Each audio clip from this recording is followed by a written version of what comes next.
We start again with an image of a barren Times Square in New York. Good evening once again. This was day 1162 of the Trump administration, leaving 222 days to go until our next presidential election.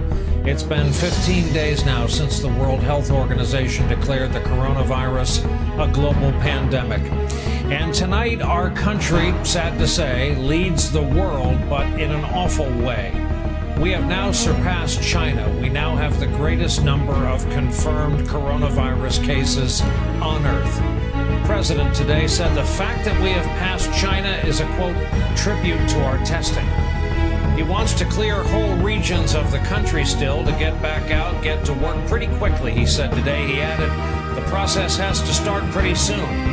Please note we are nowhere near the projected peak of this illness, and our trend line is heading straight up.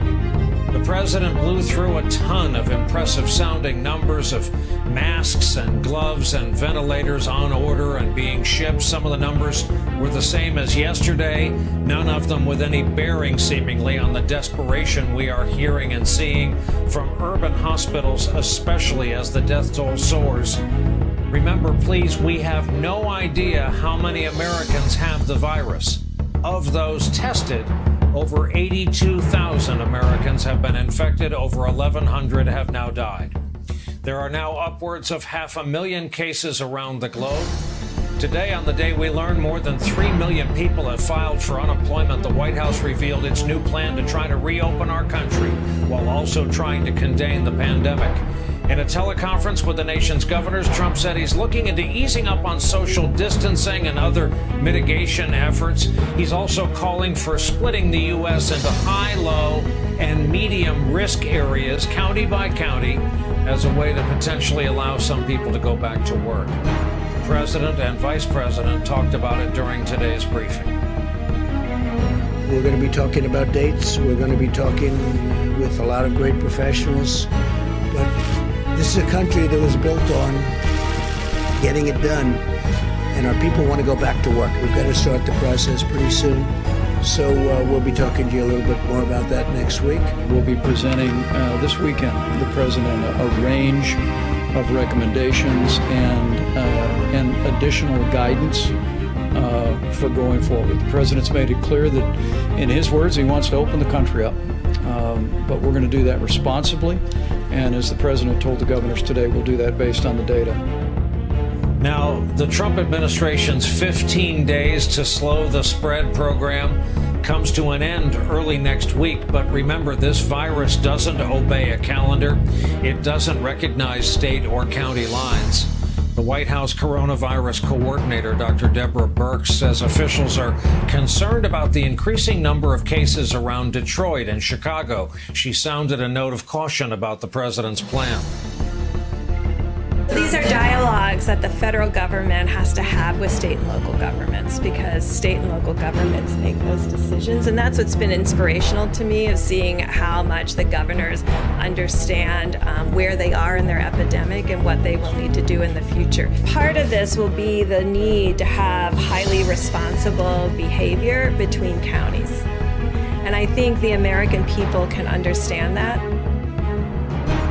Mike Pence also announced 552,000 tests have been completed across our country. But a reminder, in a nation of 327 million people, that's roughly 0.17% of all Americans. Meanwhile, more is being uncovered about the government's initial response to this outbreak. Politico reporting the White House failed to follow the National Security Council's nearly 70-page playbook on fighting pandemics. ProPublica is reporting on internal emails that reveal confusion at the CDC, delaying efforts to stop the spread of this thing in the early months of this year.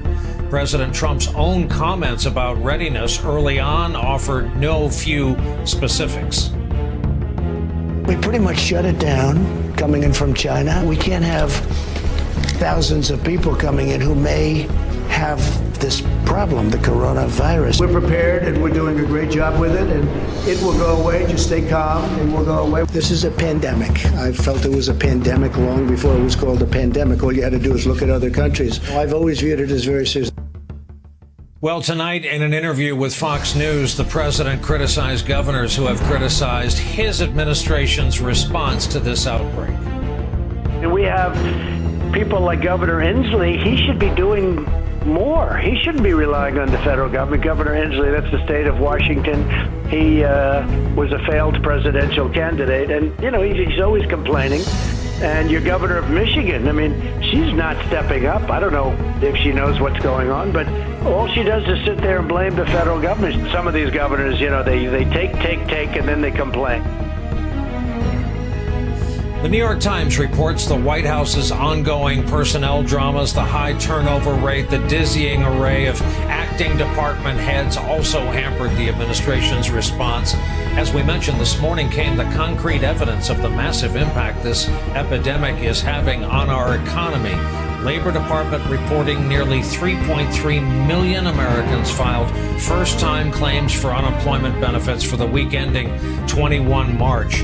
This New York Times chart also shows it topping claims in the 2008 recession by a huge margin. Today's number shattered the record for initial claims. In a rare television interview, Chairman of the Federal Reserve, Jerome Powell, talked about what this could mean. We may well be in a recession, but again, I would point to the difference between this and a normal recession. There's nothing fundamentally wrong with our economy. Quite the contrary. The economy performed very well right through February. We've got 50-year low in unemployment for the last couple of years. So we start in a very strong position. This isn't something that's wrong with the economy. This is a situation where people are being asked to step back from economic activity, close their businesses, stay home from work.